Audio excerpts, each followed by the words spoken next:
Randomness in football is beautiful for me. That's what made, I think, Vini the best player for a couple of seasons. And I don't believe in that football anymore. You just cannot have what happened with Inter Milan last year. So we're back and we are going to talk about the Champions League today. And we just watched the Champions League draw. I want to say exciting, but it's the 24 teams are going to go through. So I don't know how exciting it is if you are supporting big teams. But let's start with the easier Is it topic. 24 or 36? 36 teams, but 24 teams go through. Oh, okay. Yeah, so the same thing as last year. So the first question is, I know it's early in the season, it just started, but if you're going to pick three teams, who do you think are the favorites to win the Champions League? Who are they? Like Real Madrid is always favorite, I think. They always go for title, even if they like success in Spanish league. For them, as like their legendary captain Casillas said, for me, Champions League is more important than anything in this life. Last year's champion, like Paris Saint-Germain, is also have good chances. I think Luis Enrique would want to take like two titles in a row, and I mean kind of semi-beat Real's record. And the other team I would say is Liverpool. They had a good season last year, even they had bad European record, but they won Premier League. And they were just in Europe, I think. They were unlucky. They were unlucky because they played PSG and they lost on penalties, right? Yeah, if they won PSG, they would become, I think, I agree. So for me, the top three is like the biggest favorite is probably PSG because they won last year and they were, I think, the best team. They were very good attacking. They were very solid defending. And most importantly, before Luis Enrique's teams were like, even when we're leading, it's last 5 minutes, we have to keep the ball. We have to keep the ball, and it's risky. When you keep the ball, you lose the ball, and then you get a counterattack, and counterattack is always dangerous, especially in the Champions League when in the knockout stage, the quality of the teams is crazy good. It's like best in football. Now I think he's not doing that anymore. He's like very solid defensively. Plus, one risk for them is, I think, that I don't know why they're letting go Donnarumma, because I think Donnarumma played a key role in them winning. He made key saves against Liverpool. He made key saves against Arsenal, and I think it's a mistake but Luis Enrique likes ball-playing goalkeepers. I think they're getting some Lucas Chevalier, Chevalier, from their own league. He's a good goalkeeper, but like in terms of like pure shot stopping, not like overall profile as how you play with your feet and so on. Donnarumma is like top 3 in the world probably with Courtois and Alisson. Yes, but I don't think that it's like Luis Enrique. I think that there's some kind of mentality problem with Donnarumma. It happened also in Milan.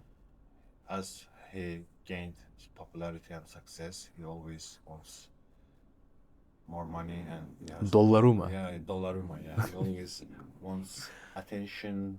He always comes to the president and talks something for the future. And I think that Luis Enrique does not want this kind of problems in the team, so he buys some kind of less experienced keeper who will shut his mouth and just play. Okay. Because like if even your goalkeeper will come to your president and ask for money, then Dembele will come, then Kvaratskhelia will come. Yeah. Chaos in the team. Yeah. You cannot have that. You cannot have that. But that aside, it's just winning 2 titles in a row is no one has ever done it in like the Champions League era apart from Real Madrid. So that is challenging. That is why I think, despite starting the season a bit slow, I think Liverpool is the biggest favorite. I think they've made great transfers. I love Florian Wirtz. I think he's a top number 10. He's a very creative player. He's a very smart player, and I think he has also started slow this season, but I think he's going to be great in the Premier League and in the Champions League. Ekitike has so far been great. He's a great number 9. They may buy Isak. I don't even know if they need him. They may buy another attacker, left winger. And I think they've done great transfers. And last year, as we said, they were just unlucky to play with PSG. And another favorite is, we just talked about it a bit before the video. The last favorite for me is Barcelona, actually. Because in terms of attacking, I think right now this is the most dangerous team in Europe. And I hate to say it, but I watched a lot of Barcelona, and when they, like last week, they were losing to Levante 2-0, and at no point in the game I was confident that Barcelona is not going to come back. They attack so much, they create so many chances, and you just see it from the body language of the players, is that, okay, they didn't score now, they feel like, okay, chill, we're going to score on the next one, we're going to get him in a better chance. But the problem for Barcelona is that they are a bit, how to say, inexperienced is a very, like a word you can throw around, but like they were bad defensively last year. In Champions League, you cannot be bad defensively and win. There hasn't been any single team in the Champions League history that has been bad defensively. There've been bad teams offensively, like Chelsea 2012 was a very average team, but it was very solid defensively. So they managed to win the Champions League. But with Barcelona, like, you just cannot have what happened with Inter Milan last year, when you're leading, you made a crazy comeback, and then you're attacking in the 95th minute, and then like an 38-year-old guy scores on a counter. Scores on a counter attack. He sprinted Azerbia. From his own half to the box of the Barcelona and scored. Yeah. And like, if you let 35 years old guy. 38. 38, yeah, 38. Yeah. And like, all respect to him, but like, he's not a striker. He's not even top defender. Yes. Not even top player. But I mean, 2 substitutes Inzaghi made, and they came back, won the game. I think Barcelona is still in development. They are a young team. They have potential. Everything can happen in football. They might even win the league. But if they win the league, I think their matches will be very interesting, very dramatic. Yeah, like last year. Enjoy their presence in the Champions League. But if they lose in quarterfinal or somewhere, nobody will be surprised. Yeah, I agree, because like it's still a developing team, and another risk for Barcelona is that the way Flick is playing, it's very energy consuming. It's like all the time they're pressing, they're very compact and high line, and it's very taxing on the players. One season it works, 2 seasons it may work, 3rd seasons, like Klopp's teams.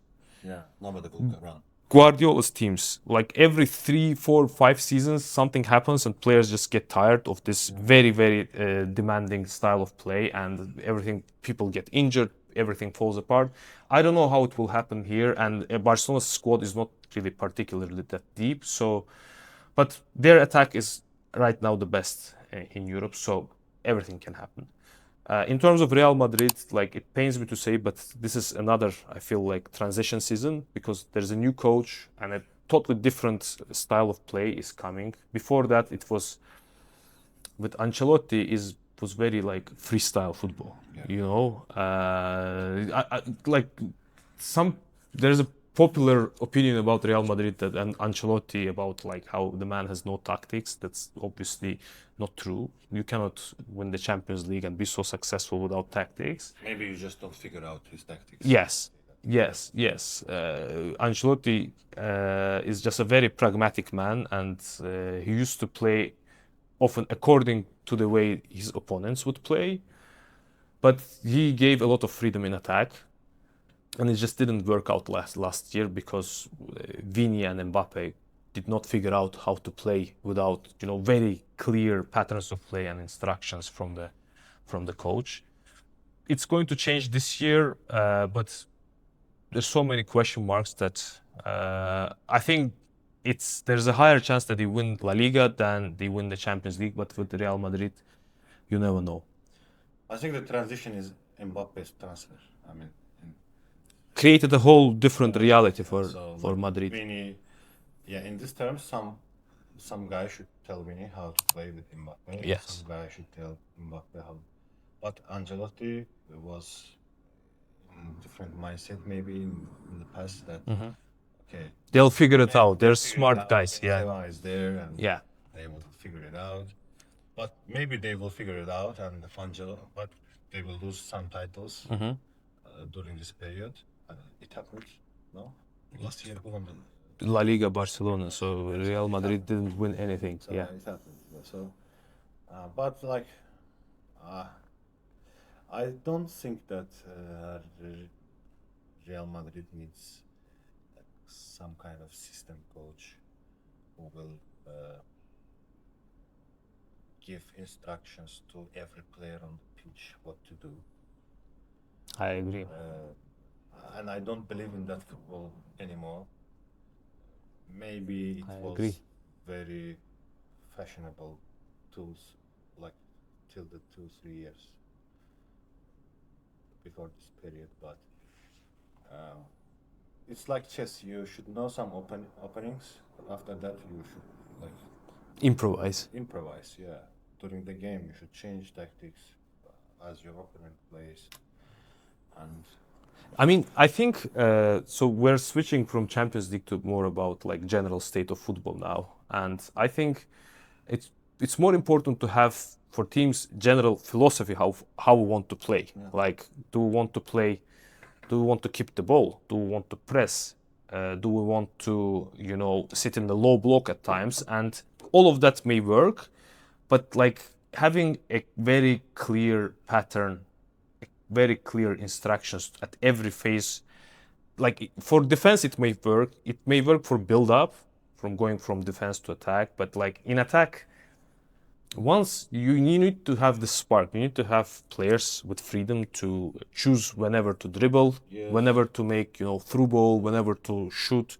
There've been like a very, I think we need to look at the data here, but I think we've had a very significant decrease in like long range strikes because like in terms of percentage, is a very low percentage play, like shooting from distance. But if you have like Grealish or I don't know Foden in your team and you don't let them to dribble, you always give instruction pass. that's about Pep. Yeah, Yeah. this will kill his like Creativity. I mean, he will be afraid in the future to dribble. That's what I loved about Ancelotti. That's like his players always had this freedom to express themselves. That's what made, I think, Vini the best player for a couple of seasons until Mbappe came. We'll see how it works now. But I want to go back to the Champions League specifically. How do you feel about the new format? Did you like the previous format better with like 8 groups of 4, or do you like this one more? This one is definitely better Why? because you played 8 different teams and home away once, and you have only one time play, and even you can instruct your players, as I see, like freestyle, freestyle football. Like you can, for example, Galatasaray will play Liverpool away, I think. I mean, if you are a good coach enough, you can give some instructions. You can do anything just to win this game or make it draw. Come back and never see Liverpool again. Like never see. Because in one game everything can happen. Yeah, I get your logic. Yeah. And we have seen it in World Cups a lot of times at smaller nations, bigger nations. Italy, competitions. Morocco goes to the semis and so on. Yeah. Morocco goes to semis. that's why I like it. It's more random now, and randomness in football is beautiful, for my opinion. Especially now with like very clear, cohort of very top teams, like 7, 8 teams. Then there's like 10, 15 second rate teams, and then there is everyone else. Yeah, the next level is the same. I mean, as from previous seasons. But let's be honest, like before, group stages were very boring, and nobody like if your team does not play, you would not watch the Yeah, Champions League. For not in the group stage. Yeah, yeah, group stages were very boring, and you play this like Real goals plays to. That was like some kind of Moldavian team. Sheriff. Sheriff, yeah. They were why would Real play against 2 times against Sheriff, and you should watch that. And somebody should. Yeah, Real actually lost hard against why- Sheriff. Yes. Why would we watch that 2 times? And Yeah. I mean, somebody's earning money from that, and it's very boring. I think this even draw system, I liked it very much. It's very fast and no balls. Just you press the button. Yes, but they're still talking too much between like it's like draws. Human Yeah. speech. People need to express You themselves. cannot do anything about it. Yeah. What I like about this format, I agree that the group stage was super boring and it was super predictable. Like, I don't have the data on me. I'll check it when I edit the video. But like most of the times, the pot 1 teams would always go through. And most of the times, pot 2 teams would also go through, and you would get groups like PSG, Bayern, and then I don't know, Olympiacos and Sheriff, which is like very clear who's going to go through, and even the games between Bayern and PSG would be boring, right? Now there is more. The games are more interesting, and you see more, high-profile games between the favorites.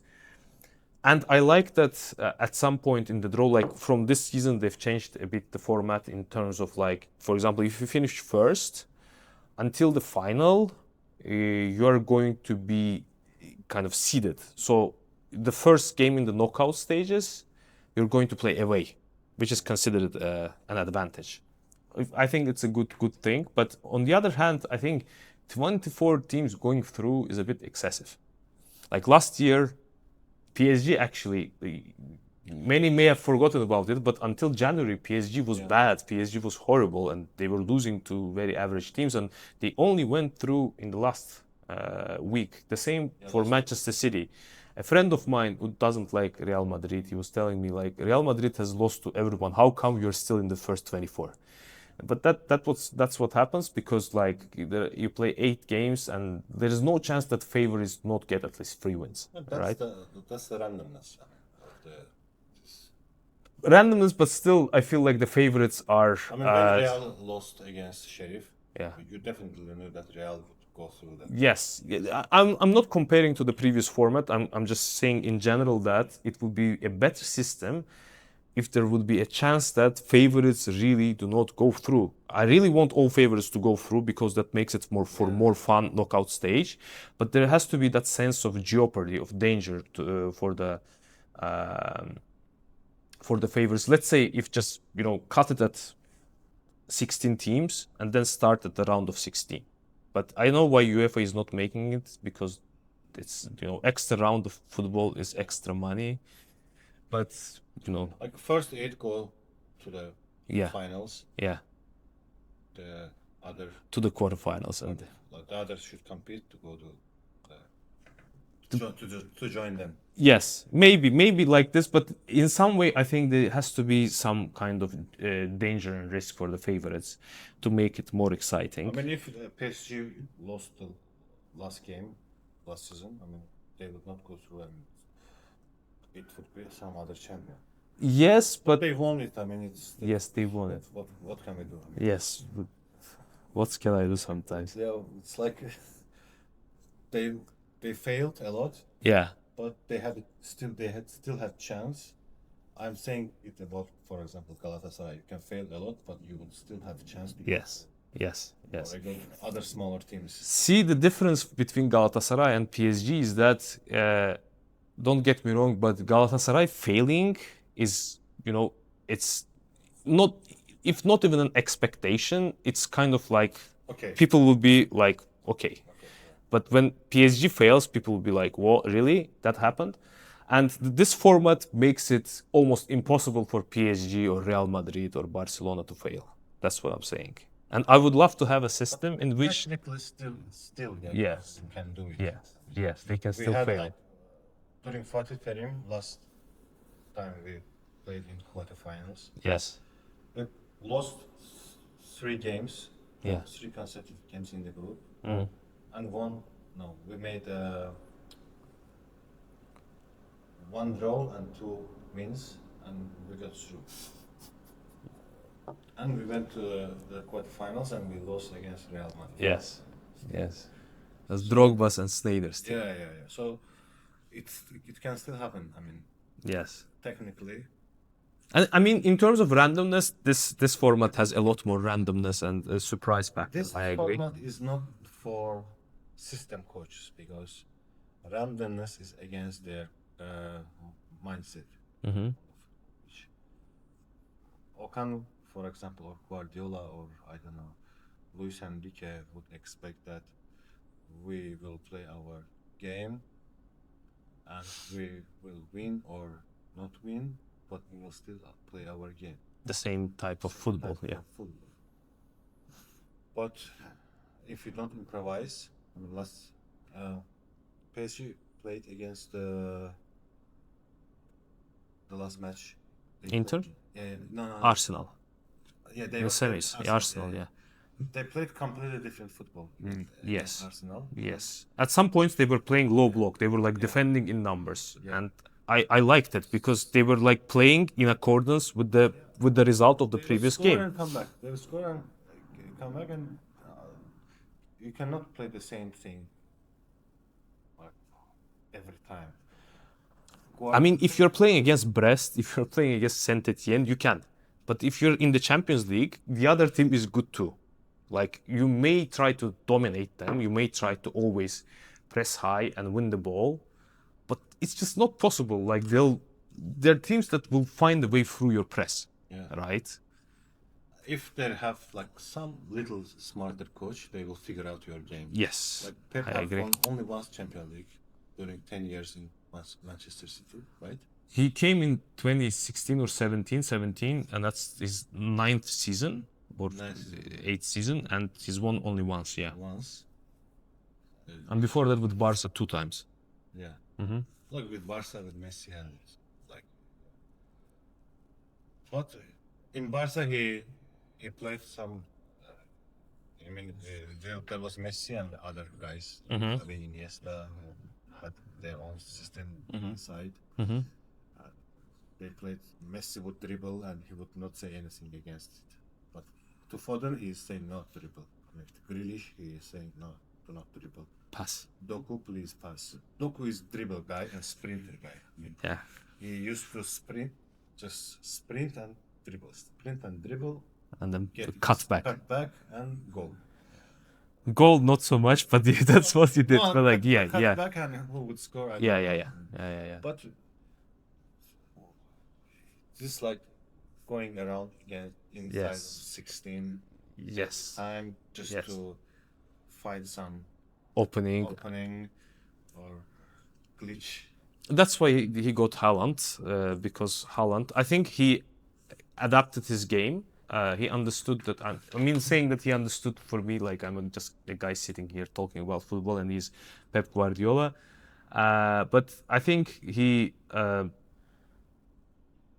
for a while, he played with false 9. He didn't play with the forward, and I hate the system playing with it because I love real number 9s. I love box strikers. I love the guys who can overpower you and score. I love the guys who just finish out of nowhere. I love the guys who can, You like to watch football. Yes.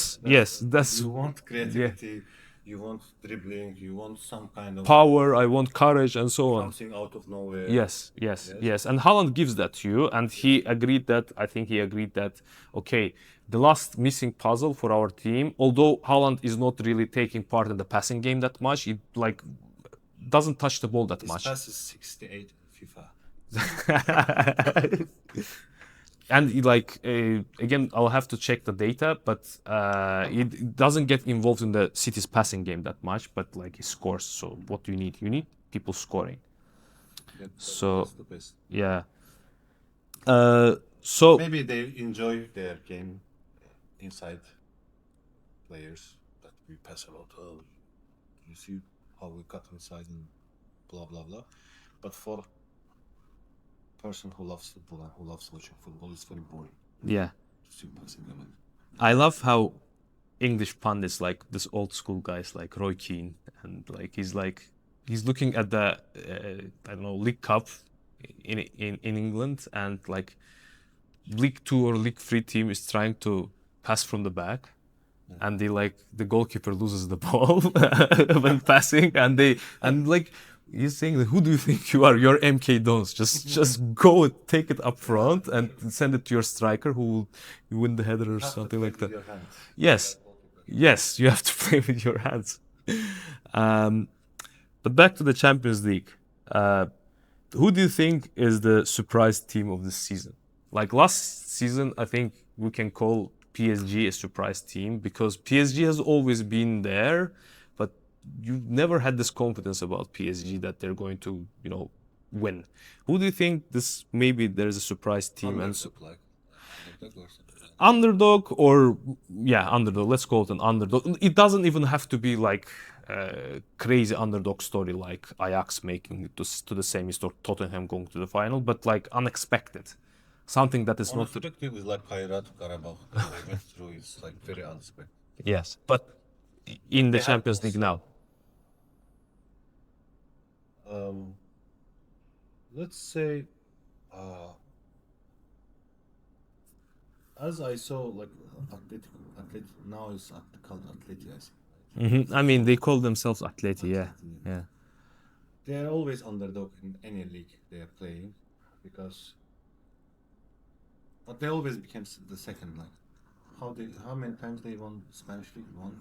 With Simeone, they won 2 times. No, it's not Simeone. Now it's still Simeone, yes, the highest paid coach in the world.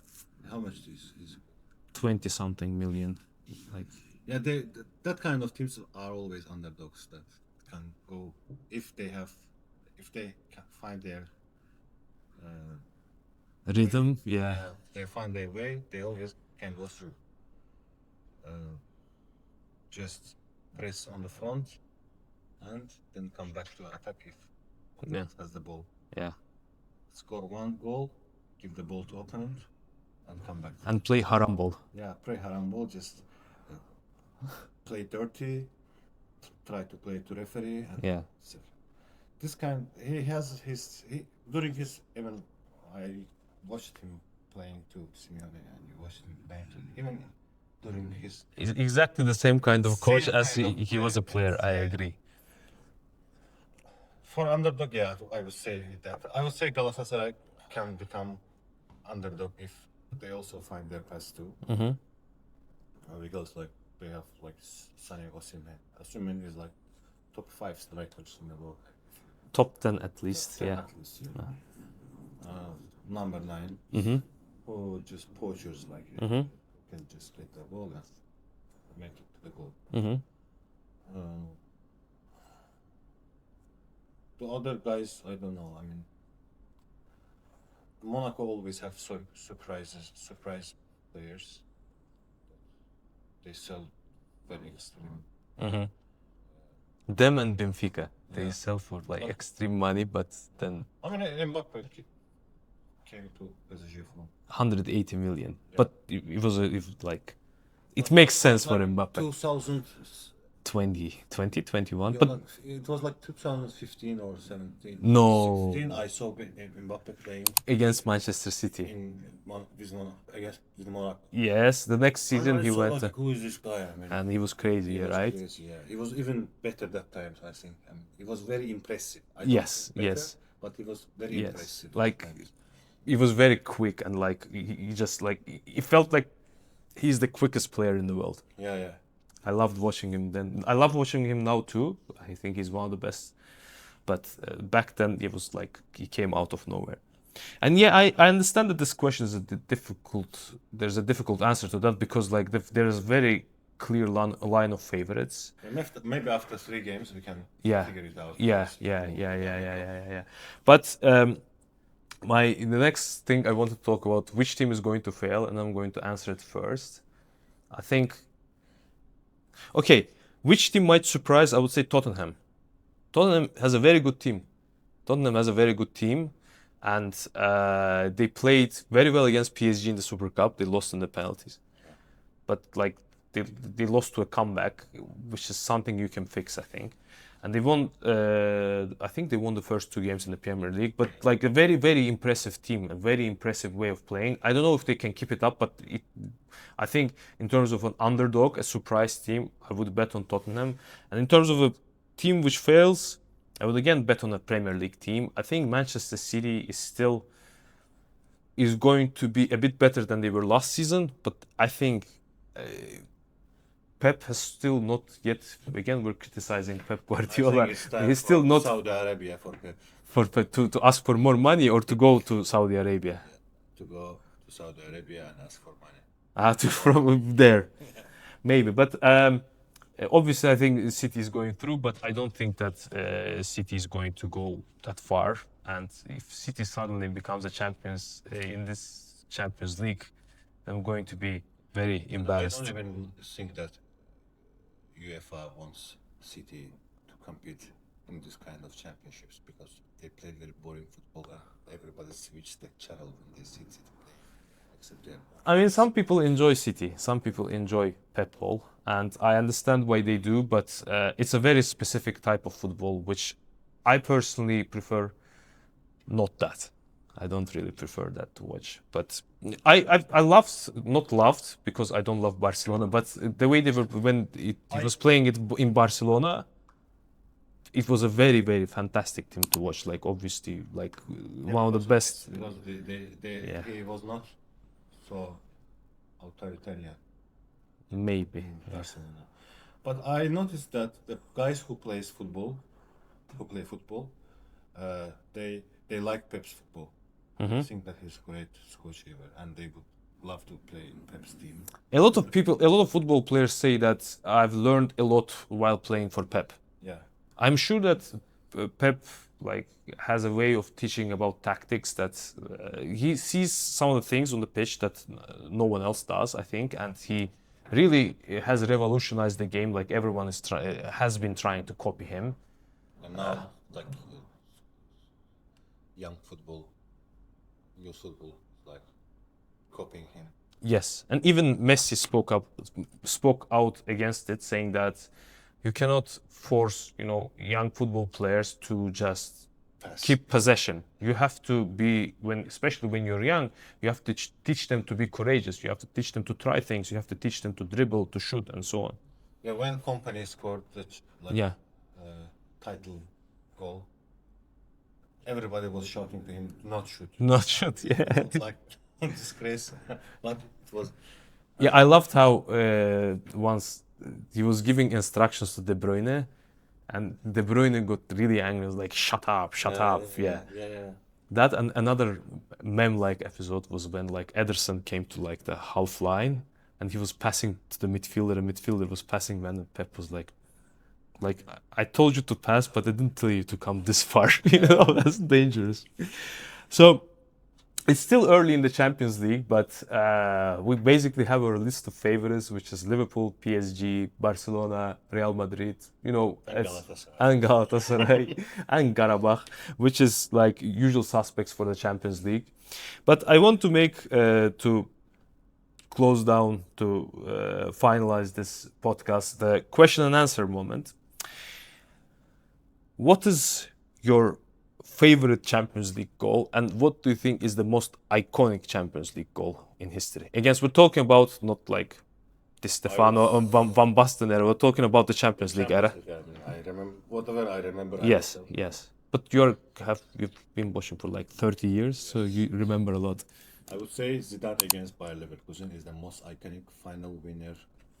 2002. Champions League goal. Yeah, I mean, it was final winner. I mean, yeah, you can score it in, Azeri League too, but in Champions League, if you score that kind of goal, it's the most iconic goal. The second, I would say, Cristiano Ronaldo against Favorite. It's iconic still. iconic. And the second iconic is like Cristiano Ronaldo against Buffon. I would not say it's Real Madrid against Juventus. Yeah. Ronaldo against Buffon. Yeah. Because the two main characters Yeah. of the football, two icons of the football, they came against each other. The third I would say, but I would not certain. Just say your favorite goal. My favorite goal is Zidane against Bayer Leverkusen. Still. Still, yes, my favorite.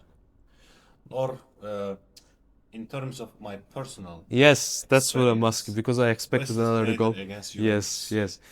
You remember that game? You probably don't because that was like 13, 14 years ago. It was snowing, so the game was postponed to the next day. And Juventus was obviously the favorite. As you said, Galatasaray only had, at that point, they had 2 points, right? We had to win. They could draw. Yes. Galatasaray had to beat Juventus to go through. And it was 81st, 82nd minute, something like this. Out of nowhere, Wesley Sneijder just scores. Yeah, just Drogba with his head passes Yes. Sneijder, and it was the happiest moment of my life.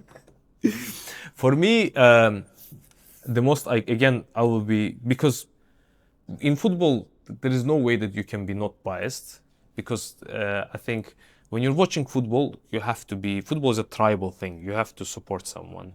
But Yeah. by supporting, you live for the whole spectrum of emotions of football. And so for me, the most iconic goal is Ramos' La Decima goal, 93rd, 94th minute. Because I guessed it. Yes. I mean, it was 12 years without the Champions League win. And for Real Madrid, 12 years is like, you have to multiply it by 5. It's like 60 years for Real Madrid. And I cannot prove it, but I believe that if Ramos does not score that goal, Real Madrid does not make the three-peat. Yeah. Because Ramos scoring that goal gave that confidence to the team.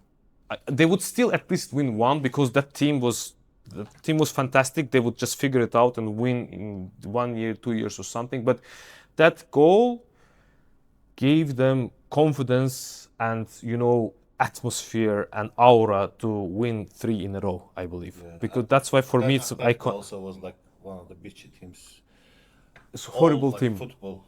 Horrible history. in a good sense. Yeah. Like it was like you would like to beat that team. Yeah. Because Godin scored first goal, then Ramos, yes. then then everyone, the Marcelo, Bale, Ronaldo from the Ronaldo penalty. About that Atletico team, I heard saying that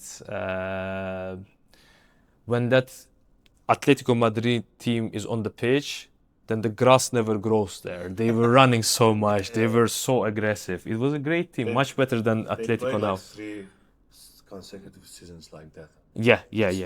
For a while, they were playing like this. And my favorite goal, this is still my favorite goal. Ramos' header goal is still my favorite goal. I don't really know what else I can say. It's just Ramos. It's both in terms of the result and in terms of the emotion. It's like a comeback goal. In that moment, it's just crazy emotions for me. Now I guess the answer is going to be quite similar. Your most iconic game and most favorite game. Most iconic game of the Champions League and your favorite game.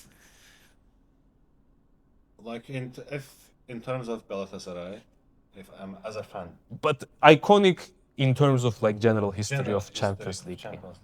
The goal, the game. The game, yes. Favorite and iconic game. I liked Chelsea against Liverpool. They were in semi-finals. It was like 6-5 or 5-4. They scored like 10 goals together. When was that? It was like I remember 0-0, 1-0, like phantom goal of Luis Garcia. no, it was like 10 years ago maybe. Okay. When Chelsea lost against Manchester United in the finals. 2008. Yeah, 2000. Okay. They played Lampard, Gerrard Mhm. thing. But I don't know the real score, but they scored a lot of goals there. Mhm. I enjoyed that match a lot. Mhm. I was like alone at home and Mhm. watching the game. And I got really good emotions from that Mhm. match. Even though you were not supporting it, huh? Not supporting Mhm. it. But like in terms of being a fan of Galatasaray fan, for me,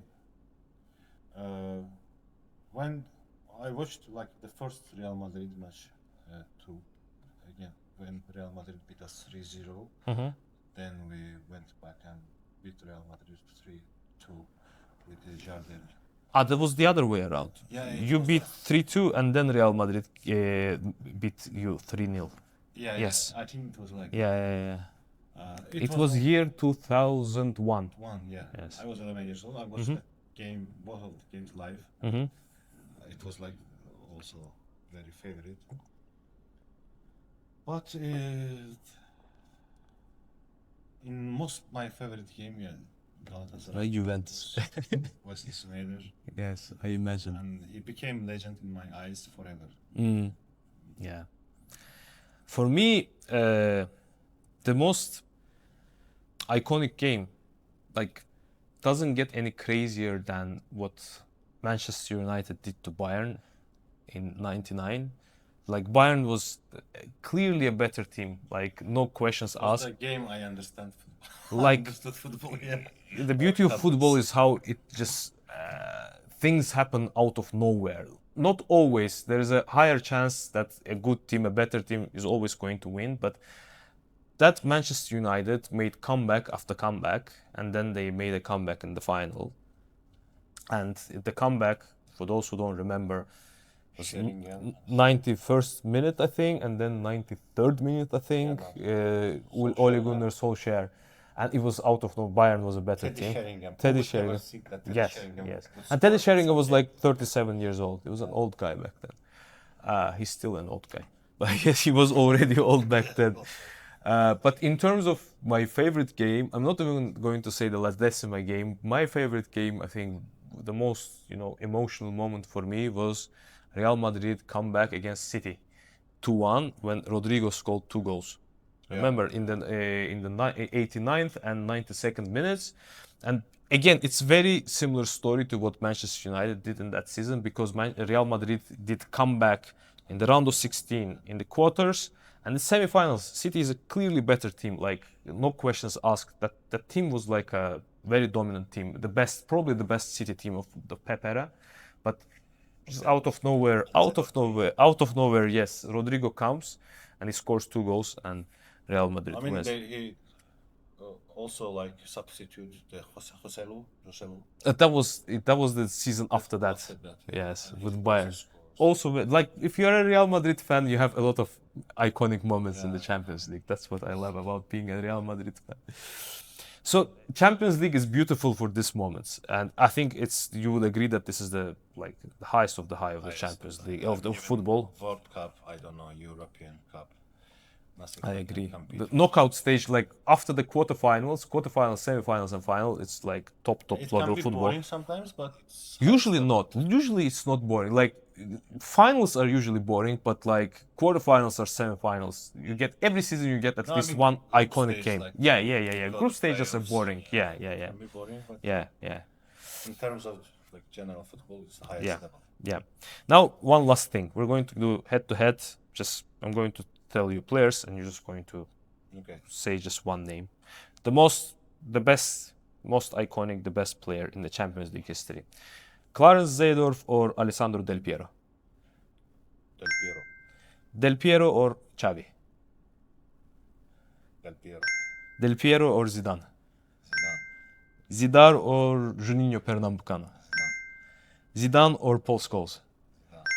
Zidane or Ronaldinho? Ronaldinho. Ronaldinho or Shevchenko? Shevchenko. Shevchenko or Gerrard? Shevchenko. Shevchenko or Lewandowski? Shevchenko. Shevchenko or Pirlo?